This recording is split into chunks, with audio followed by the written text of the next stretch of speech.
with the author of One Love, Dr. Ruth Anderson. Welcome, Ruth. Thank you. Pleasure to be here. And our soul food family, Christina, Jean Lorio, and Kathy at the dentist. So anybody that would love to join us, the link is in the group, Soul Food Book Club group on Facebook. I'm trying to get my chat open so I can see if there's anyone joining us in there. Here we go. So, One Love. We started discussing this last week and had a beautiful discussion on it. I have so enjoyed this book. I don't know about the rest of you. I am getting so much out of it. And hearing about what One Love is, that experience that you had, I felt it. I felt you going up into that energy, and I could feel the warmth of it. You did such a great job at leading us there. So thank you for that. Oh, thank you. Thank you. It was fun reading this because I haven't looked at this in a couple of years. And as I was looking back through it, I was going, wow. I was remembering, but it's different when spirit teaches you something and then you put it all in writing and then you come back. It's like, holy cow, I forgot completely about that.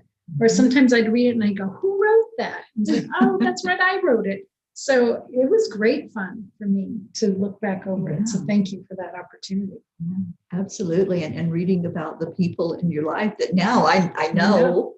Yeah, I know like Denise, I know her in the physical, and Beth, I've met her online. Right.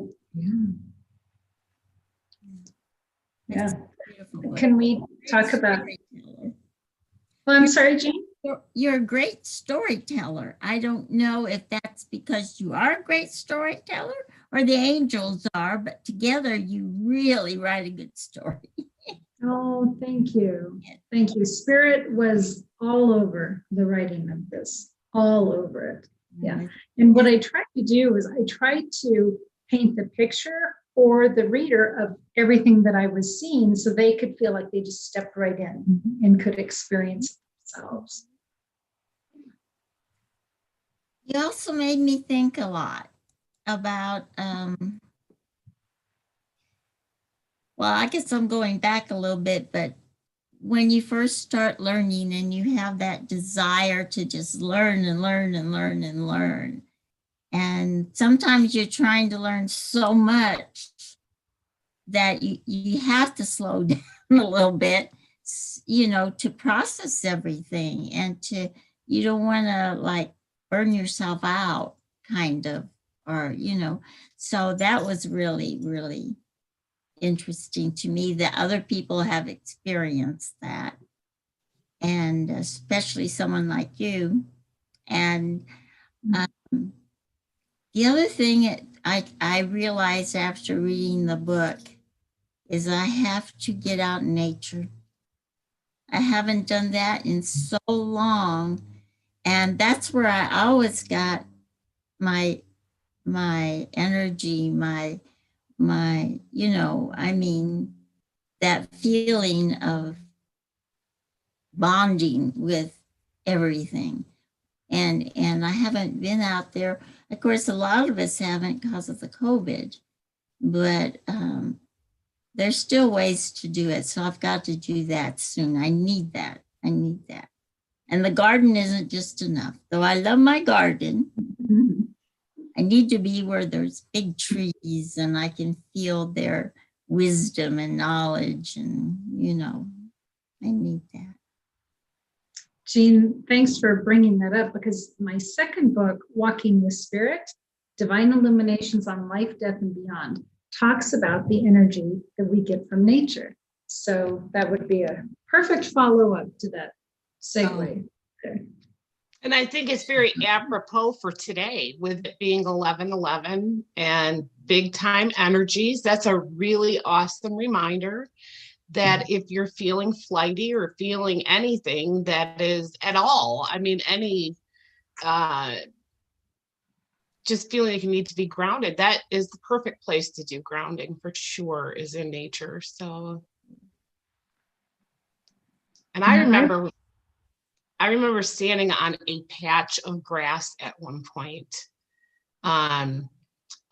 because I was in a city and I really did not have a place to, I didn't know the area enough to know where to go to a park or whatever. And I was getting stressed out. And I remember just going to that one little patch of grass in this vastness of, concrete jungle, and just,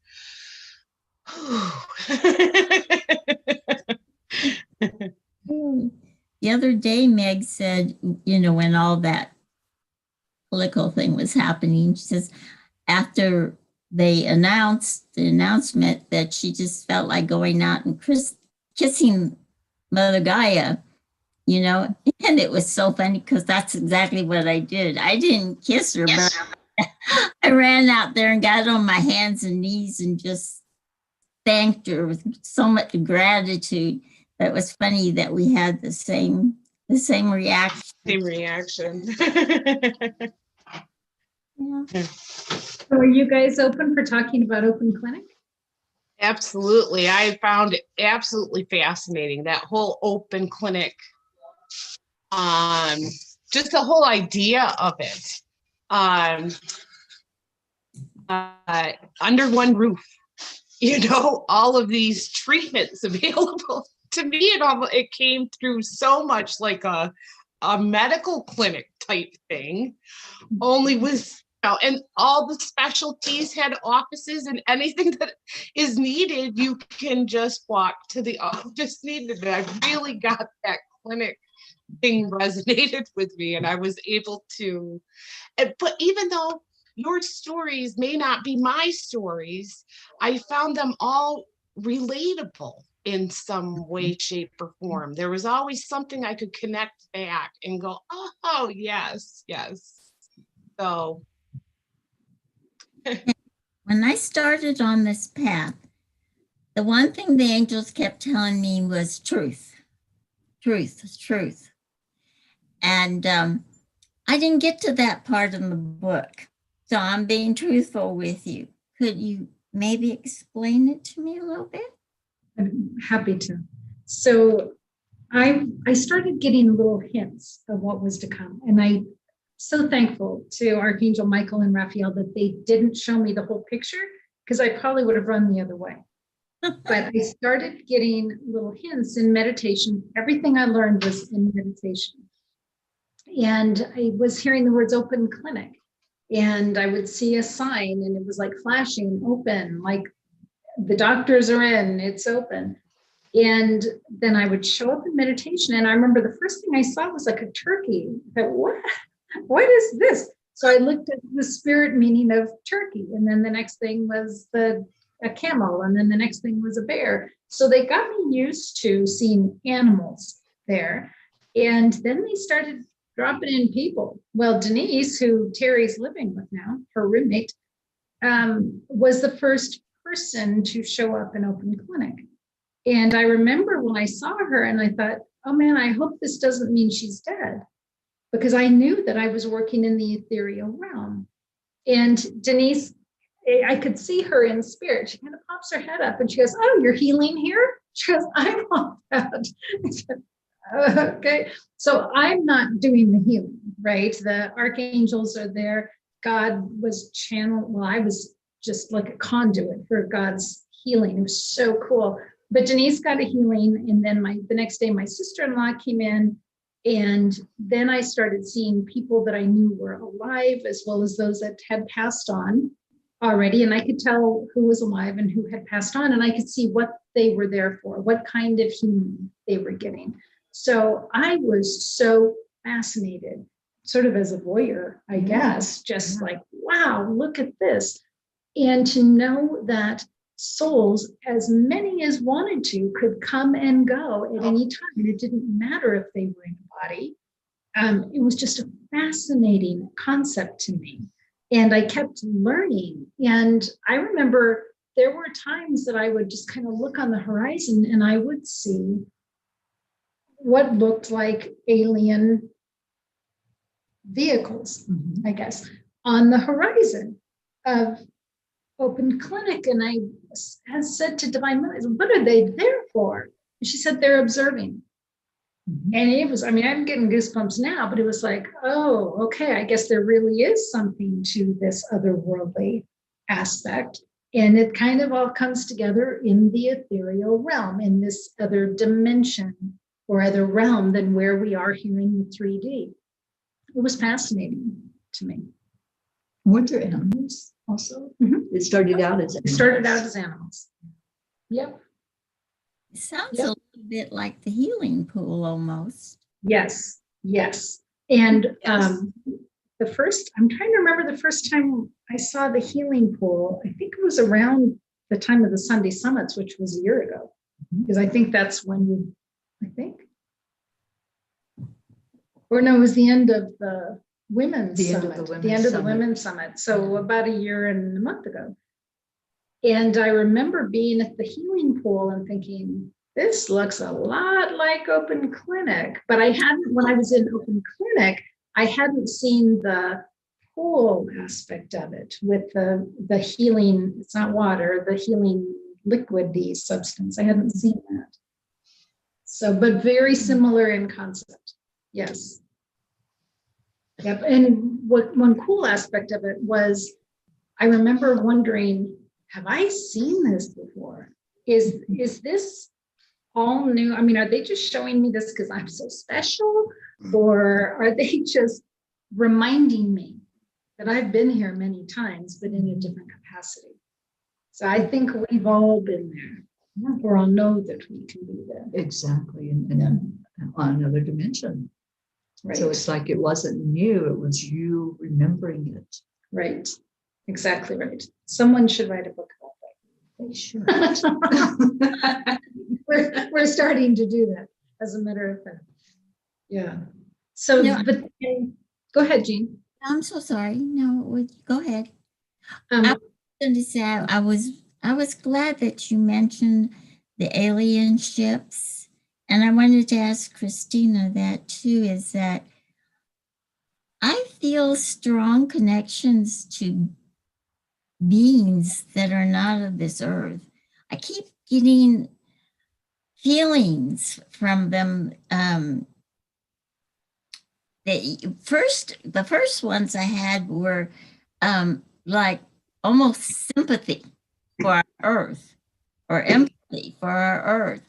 But lately I've been getting feelings of encouragement of like, we're behind you and you know, it's going to be okay. And it's, you know, we're here.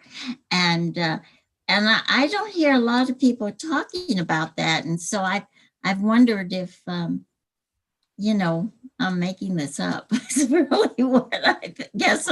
Every time I hear something like this and I don't notice that anybody else is picking up on it, I wonder if, you know, it's just but especially when I go outside, it just, I don't know, I just feel it. so, Jean, I encourage you. I don't mean to be plugging my book here, but I really encourage you to look at my second book, Walking with Spirit, because Okay. it does talk about that. And it talks Okay. about how people, not all humans are only human. I learned that during meditation with Archangel Azrael. Now, Archangel Azrael has to do a lot with death and transition. And he showed me a version of, not to say it's the only version of, but the version he wanted me to see of what happens when a soul dies. Well, no, soul doesn't die. What happens when a body dies, when a body, you know, soul transitions. Mhm. And I was taken to this room where this judgment conversation was taking place. And it was fascinating because there were 7 beings. They're all in white. The middle one was an archangel on flanking him or her on either side. It was part human, part angel. The next ones next to them were part human, part otherworldly. and the ones flanking them were pure humans. And in other meditations, I had been taken out to this other realm, and I had seen this room, massive, massive room. Again, no walls, with all of these little souls that hadn't come into the world yet, hadn't come into the 3D realm yet. And I could tell which ones were only human, which were a combination of human angel, which were a combination of human alien, and which were a combination of kind of all three. So the fact that you feel an infinity to that doesn't surprise me at all, because I'm not convinced that everybody here walking this earth is purely 100% human. Mhm. Oh, that's interesting, because I used to have a lot of out-of-body experiences. And most of the times it was like I was going where aliens. Oh gosh, I haven't told anybody this ever. No, I traveling to other planets. Yes. Yes. Up in ships. Mostly mine were up in ships. And they were so real, and you know, the out of body experience is amazing. And but I haven't had them in a while, in quite a few years. But now I have this feeling of communication, or receiving anyway, because you know it's not two-way. Yep. So there's a chapter in here about experiences that I had with what I was calling the lilac planet. But so that, and the second book talks about it as well. So yeah, you know, and out of the closet, Jean, we're seeing you're out of the closet right now, which is that's a scary closet to come out of, because you don't want people thinking you're crazy. But I just think, for me to think that there's no other worldly connection with us might be really ignorant at this point. You're limiting it. Right. Yeah. And today is 11/11, which means many of us are going to be stepping out of our comfort zone. We're going to be doing things and saying things that we wouldn't normally. So, Jean, I applaud you. That's a huge leap. That's the hard one. Well, Yeah, maybe that's that's what made me do it. But I've been really bothered by that, because like I said, there aren't many people. I've seen a few mentions, but not many who talk about a connection like that. And so, you know, and I guess because of the old me, you tend to think it's something wrong with you, you know, that you're making it up or something. So thanks for the confirmation. I really appreciate it. I really appreciate it. But well, see, I should have read a little further in your book, and I just don't know why. It just seems like I'm so busy. I don't even know how Christina does what she does.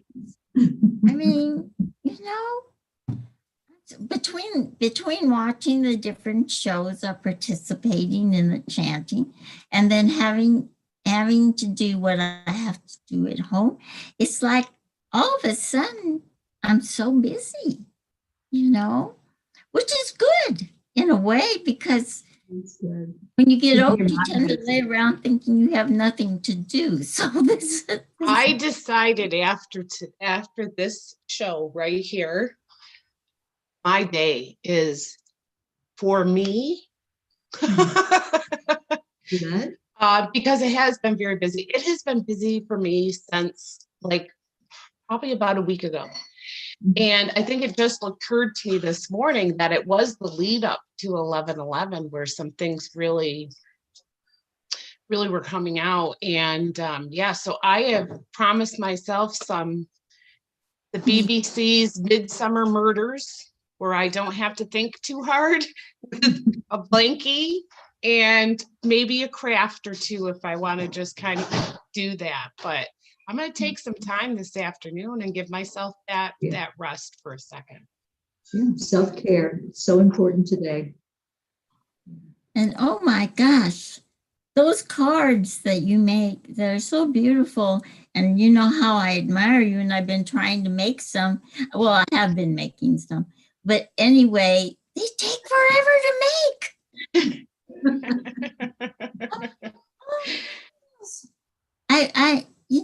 It took me like a whole day to make two.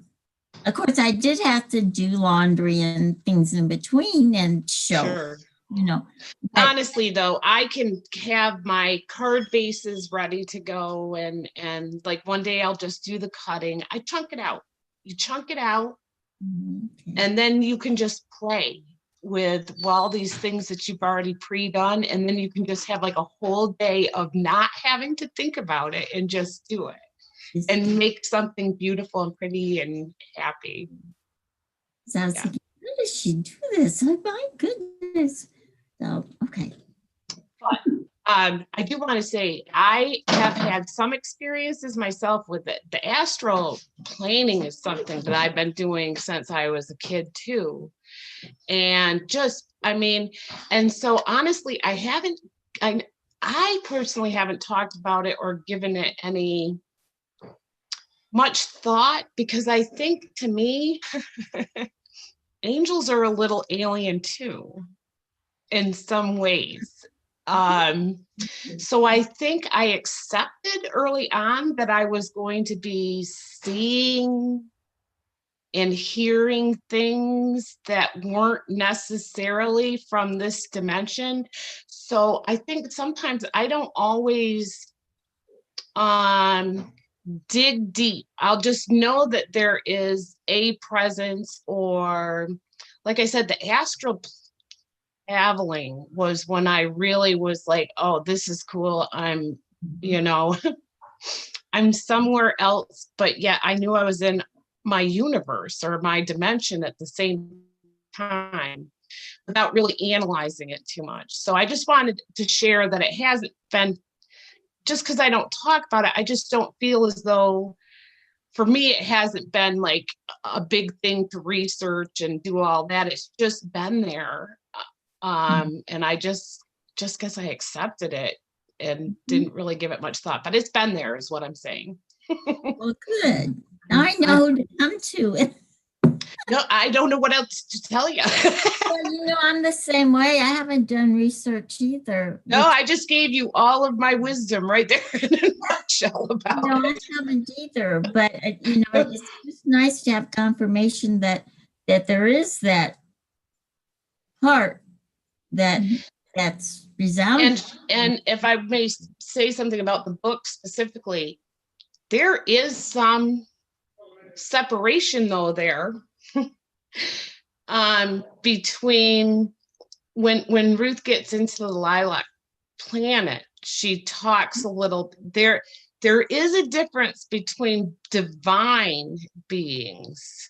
Yes. Okay, you see, there is, I think, I don't want to put words for Ruth, but that resonated with me as an outcome of that lilac planet, was there really is a definitive difference between what is of the divine and what is of this Other. I want to almost say like us, in our body, but they have a totally different body, whatever else is going on, but they're in our plane.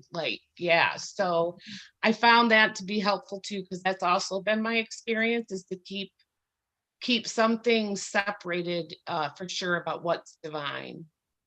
Right. Just because some other being is talking to you doesn't mean you need to be involved.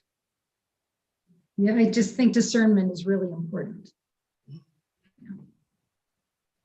Yeah. Well, I start reading some things, listening on, sometimes they have those videos on YouTube and stuff, and you start to listen to them, and then you start thinking, and then you start praying. All I want is light and love here. All I want is light. And you turn it off because it's not comfortable. Yeah. Yeah. But if you remember, Gina, I think it was like yesterday or day before, we talked about discernment on the morning show, where go into your heart. Your heart will never lie to you. So if you start to hear something and you all of a sudden get that feeling of, I'm not sure I resonate with this, just ask your heart, is this of love and light? Is this someplace I should be? not just with YouTube videos, but with anybody that's Anything. putting out information. Just ask and get that discernment of if it's something for you to be listening to. And if it's not, jump away. When I question that, I always ask an Archangel Michael.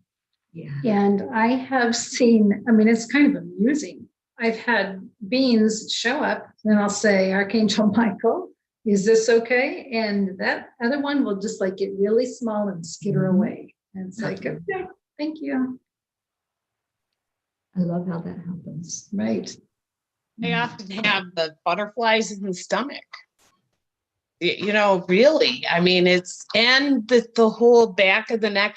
But, you know, I learned that back of our, okay, so right where the bones that goes into the soft spot in the back of your head, that's a spiritual input area. And so I find oftentimes I'll feel that little shiver and it's like, oops, there it goes. And it's just my way of tuning in that I might want to have my spidey senses employed, so to speak. So one of the chapters that really got my attention was, it was in open clinic and seeing all of these souls, little souls. So I knew that they had been little babies. And here they were thousands and thousands. And I heard or understood that they had been aborted. And here they all were for this healing. And I had asked, will this hurt, these feelings carry on to other lifetimes? And what I was told was, I forgot to know. They don't carry that hurt because it's washed out, it's wiped away. I forgot to know. And what a gift of grace is that? Isn't that cool? Yeah. I've had that experience when I channeled in loved ones that maybe were in an accident or a heart attack or something that was traumatic to their body. And their loved ones are so concerned that they're okay. So they'd have me ask that question. How are you? Are you okay? And do you feel any pain? Are you suffering? And it's always, no, I'm in a good place. I don't have any pain at all. All of that is left behind when we leave the physical body. So interesting, that those babies were the same. And I love that statement. I forgot to know. Yeah. Beautiful. Beautiful. It makes me feel really good. I had a baby granddaughter who was born dead. So she was carried the full 9 months. And when she got to the hospital, there was no heartbeat. It's a heartbreaker. Yes. But she's helped me through a few things. I don't know. I know she's there and she's happy and she's with my mom. For some reason, I always see her with my mom. It's a family pod right there. That's right. Yeah. That's really sweet. So one of the things that I do like in this book is towards the end, there's different vignettes, different stories of things that I experienced at Open Clinic. It's fun going back and rereading those and seeing the connection between the 3D realm and the ethereal realm. Yeah, really intriguing. Yeah. Yeah, I enjoyed that too. And I really love. I did too. That was another good part. Jean, you have to be. I Remember. We didn't have the special meeting today. We had a special meeting today. I didn't get. It's okay. It's okay. But it's very interesting. The connection, because I think sometimes as a light worker, it's easy to want to stay in that 5D realm. And so I oftentimes have to be reminded, oh no, you are chosen to be in the 3D realm. That's the fact of the matter. You can spend time up here, but you were chosen to be a person that has to go on both sides. You have to actually two different dimensions at the same time. And so for me, it's okay. Like I always thought, well, I'm supposed to be progressing to a higher being. It's always about going higher. And sometimes I forget that I have to also ground with earth, because that's just as much of a part of me. As anything else is, as the higher part is, it's a strange meld of the two. And I now kind of sometimes can visualize that, just like the yin yang sign, that balance. I sometimes feel like that is exactly what I'm trying to do, is balancing these two very different dimensions. But for whatever reason, that's where I am. And so A lot of times sorry, Jean, a lot of times it's called having one foot in one dimension and one in the other. that's correct. Straddling the dimensions. Yeah. My thought with ascension is that you have to go through the dimensions. I don't know if I've got that wrong or not, but I know I meditate and I get in that place. Now, I don't know if you call it the fifth dimension, but I'm going to say the spiritual realm. And you get into that place and you don't want to come out. Right. Want to come out. And I even asked Meg once, I said, does anybody not come out of meditation? Because really and truly, it takes a lot to get me out.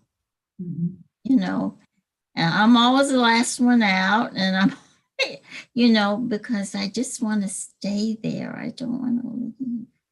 I wonder if you're connecting in with another lifetime as a monk. Seriously, they meditate all the time. Well, it could be. Well, I've seen some information on monks, and especially the monks that just do nothing but pray. And it just feels, I don't know why, it just feels so good to have nothing to do but pray for the earth and the people. Yeah, it is. You may be remembering that. Maybe. But when you were doing your life regression program, remember when you would take us back, or you would, I don't remember exactly what it was called. Seventh generation. Yes, the seventh generation. And I would get into my meditation mode and I'd be going back. I never saw lives. You know what I'd go back to for now I'm really coming out of the closet here. It was like I'd go back to the pool that we all came out of, that one-celled pool of life. I would go back there, but I couldn't stop anywhere along the way. But during that was when I was told I was a conduit, which I had to go look up anyway, that I was a conduit. And so anyway, I'm just bizarre, but no, okay. Thank you. Don't say that. You're just awake. You are aware and seeing these things. Yeah. It's not bizarre at all. Not at all. Well, I sure am glad we have some of you wonderful light workers to help us through this because we really need you. That's so sweet, Jean. And you're one of us. And we really need you too. Yeah. I need to love people, so this is good. sometimes I feel like I'm so full of love, it's going to explode, and I have to have somebody to give it to. I know, right? Happy to be on the receiving end. Mm, Very cool. most of the time. So I have a question for Ruth. So in this One Love book, you share some information that came through about the angels. Was this the first time that you had channeled messages in from the angels? Right. So what this book is, it's probably 2 years worth of experiences journaled into this book. So yes, so that's that process. That's that journey. Yeah. I hadn't seen angels before. I had been really very aware of the Holy Spirit, but not angels. So I like where you talked about seeing Michael for the first time. That was beautiful. I haven't seen an angel. I just feel them. I have to tell you all what That's happened. seeing them. That's seeing them, Jean. That's Yeah. seeing them. That's not like any less than someone Oh. else's experience. Your eyes. You know, and that doesn't surprise me about you. You have the gift of feeling and that love. So it doesn't, you know, angels are love. They are that feeling. So to me, they are actually revealing themselves to you in true form instead of having to come to somebody like me with in a form that is more accepting to my mind or something, you know, because they say they appear in the way that you're going to see them. To me, that tells me that your heart is so open and full of love that they just come to you with their feelings. And to me is very intimate. I think you may be on a closer level, maybe even than the people who see them in form, because they are energy. Yeah, remember the teaching that I did on Monday night. And I have to tell you all what happened. So I taught about Archangel Uriel. We went into this discussion, this meditation with angels and especially with Uriel. Well, the next morning I got up and there was a feather on the floor, a little white feather. I wasn't sure what it was at first. I'm like, what is that? And I don't have any feathers with me. I gave them all to Zenlightenment. But there was a feather laying on the floor and I brought it out with me and I showed Denise. I said, there's a feather in my room. The angels were in there. Yeah, but you don't always have to see their feathers. You see their energy. That's what it's all about. It's the energy that they are. yeah, Jean, I don't get really detailed. I don't see detailed things. I see like a shape-ish. I've never seen Michael's face. I've never seen any of their faces. It just feels more like an energy form to me. So yeah, and I use the word see, but I'm seeing, hearing, feeling, sort of a combination. Yeah. They have different feelings. I mean, they feel different. Like I know when Gabriel's with me, and when Michael's with me, and when Uriel's with me. And that's why I'm very anxious to learn about the other archangels, because I feel like they're friends I haven't met yet. They're people, you know, I know at Raphael because I call them in all the time. But Ariel, I have a little bit of I feel her sometimes, you know, but some of the others really no. Well, not really. No, not much of the other ones. Well, I think they come and go depending on what you're learning, because some of the stuff I've written before was like Archangel Shamuel. I haven't worked with Shamuel in years. I don't even remember what that energy is like, but I knew who that was at the time. So it just depends on really where you are, what they're working with you on, who steps in. And what's needed. Mhm. I think sometimes, Jean,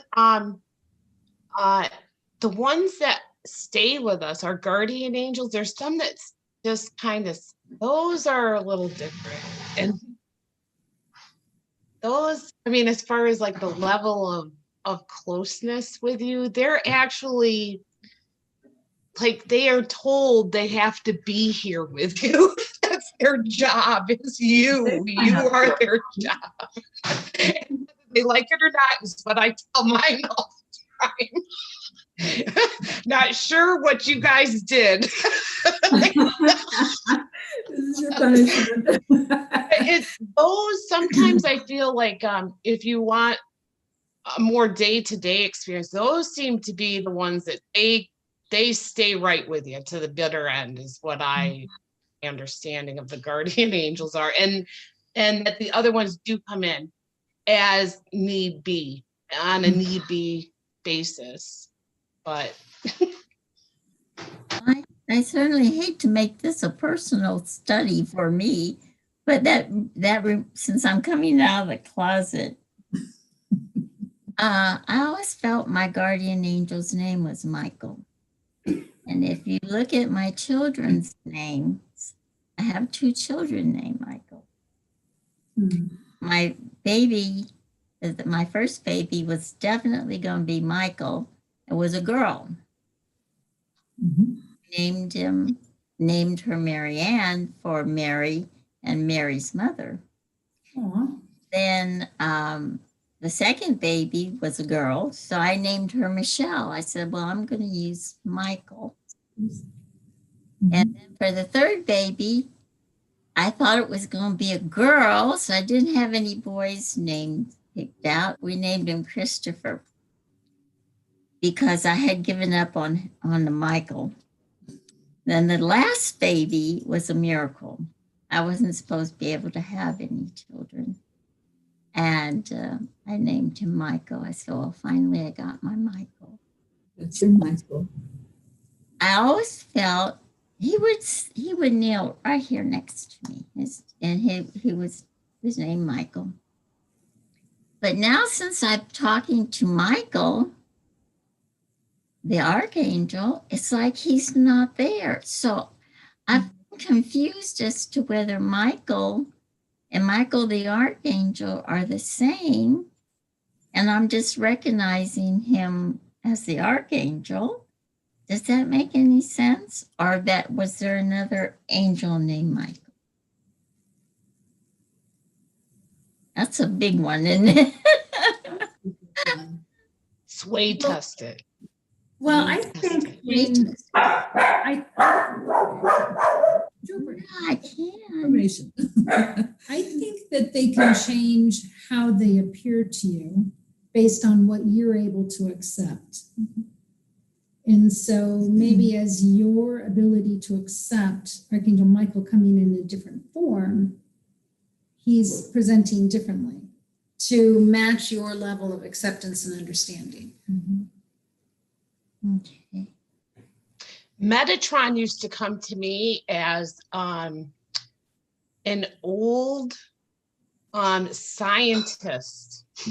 And he had his book, and he was always like a mathematician or an astronomer or something, like that kind of a form from like the 1600s, until I could actually accept because his energy was so huge. And I think now looking back on it, that it was so he wasn't scary, and so he came as this astronomer guy, but he's evolved, he's changed through the years for me as well, so. Yeah, that's the thing. They're going to appear how we can resonate with them. And Metatron's another one that I have dealt with, but he's so strong. That's all that comes in. His energy is so strong. Yeah. Okay, back to the book. Back to the book, we have 5 minutes left. Oh, Well, Well, did I write about Phyllis in One Love? I don't remember. It might have been in the second. yeah, there's a Phyllis in here. Yeah, so Phyllis, who my family ended up being in a rental home for a year while we redid another home. And Phyllis, who came with the house, I remember, and I wasn't really that aware of energy at the time, but I was in the living room washing the windows before the family moved in, and I felt somebody over my shoulder, and I started talking to it. And she said her name was Phyllis, and she was an older woman. And I said, I know this is your home, and we're just going to be here a short time. So please stay with us as long as you're nice. And she decided to move downstairs. So she went to the basement, and my family wouldn't go down there because they were so freaked out by the energy down there. And whenever I went down there, I could feel her, and she'd watch me. So as I'm doing laundry, she's over my shoulder. So I just started talking to her because What else you why gonna do? not? Why not? But Phyllis ended up getting support to pass on while we were in that home. And the night that she was making that transition, I walked down the hallway, and there she was laying on my bed. This older woman laying on my bed as a corpse. And I thought, okay, I can handle this. This is a sign that we're doing the right thing and trying to help her move on. And then I saw her also standing sort of at the wall, looking at her in corpse form with her guides. And she thanked me for helping her to move on and letting her stay in the home.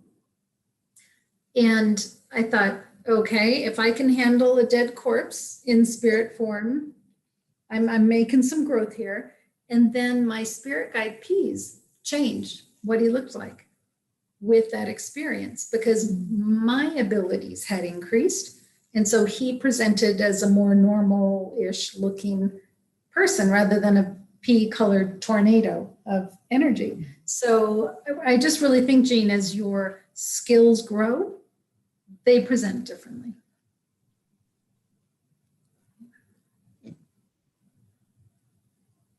I'd like to see him. Yeah. I need to grab this. Okay. I love you guys. I'm sorry, I've got to run and grab this call. Okay. This is Ruth. Well, this has been a really good discussion, and I've loved this book. It's when I first got the book, I got it on Kindle, and I would have Siri read it to me, and I would just like sit there and just be enthralled in the stories, because like one of you said, she's a great storyteller. So for anybody that's listening in the audience, if you haven't read the book, it's called One Love by Dr. Ruth Anderson. And we've really enjoyed having her on to discuss the book with us and give us some insight and some humor and some of the background. That's what I love, is when we're reading a book, isn't it great to have the background of how that author came to write that book, the things that happened that made them put something down on paper that now here we all can enjoy and benefit from. So I've loved it. I hope you all have too. I hope this was one of those great decisions that we made as a group to delve into that. And I will do one more plug. It's all chunked up into little stories. It's kind of like what Jean was saying. There's small, complete stories though. Like you will get a complete story, like reading a book of short stories. So if you're pressed for time, this is just a nice book to have to kind of chunk things up if you don't have a lot of time to put towards reading an entire book cover to cover. So, and they're all charming stories. They really are. I mean, I just enjoyed the stories so much. So. Good. I'm so glad. Well, next week, I believe Arvind will join us again on the show. And hopefully, did all of you get your copy of the book? No, I haven't gotten it yet, but I have it on Kindle. Right. I have it on Kindle too. It's supposed to be here, I think, the 23rd or the 26th, something. It was the 20 something of November. So Okay. plus, Well, once you put it on order, it will let you read. If you've ordered it from off of Amazon, it mhm. will allow you to read up to a certain point of the book until your physical copy comes in. So, Okay, well, Arvind also gave me the PDF of the whole book. right. So, That's right. Yep. yeah, so we have access to that. Well, I ordered it from where he recommended, where he said they were available in Right. England, in Britain. And I just got the email yesterday that was on its way. So it should be here. But, you know, All right.